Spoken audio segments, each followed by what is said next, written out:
Now we take you to Carlsbad, California, into the Odyssey Putter Lab to learn how to get the right putter for your game. Brad came into the Ely Cali Performance Center today. We did some work in the Odyssey Putter Lab, and what we want to do is take some measurements of Brad's stroke to get an idea on what Odyssey putter would work best for him. What we're going to do today is have you hit a couple putts here. We're going to take some measurements using a system called Science in Motion, or SAM system. It's a great system. It uses ultrasound. What the little gadget down here does, it sends out these high-frequency sound waves, and then the instrument I put on your putter, it sends back an echo. So we can essentially analyze the stroke from any angle we want, and we can also put values on those measurements. So what I'll have you do first is let's hit 2 putts to that hole on your right here. And after those putts, I'll show you what those measurements mean.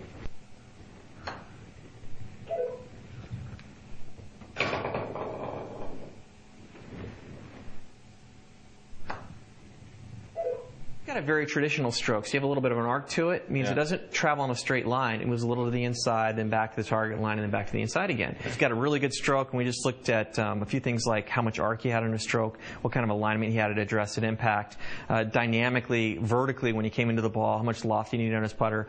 By looking at those things, I could give Brad a really good recommendation about what Odyssey putter would work best for him. So if we look at the alignment here, it looks like you're a little bit left of the target. As we saw you warming up, the putts you missed to the left, probably an indicator of that alignment. Right. And so we could give you a putter that not only has a hosel configuration that matches your stroke, but also one that gives you a better idea of where you're lined up. First of all, you're trying to look at technically what putter matches what they're trying to do with their stroke. But a lot of times there's technique improvements involved as well. And I won't necessarily break down into a total putting lesson. The ratios between your backswing and your downswing in terms of how long it takes you to make the stroke are great. But I'll give them some ideas of, hey, here's the best putter that's going to work for you. But when you go out, go see your local instructor, your local PGA pro, and have them take a look. Here's some things that I saw that differ a little bit from what our best staff pros do in terms of their technique. So if you work on those things and you have a good putter, that's the best way to totally maximize your performance.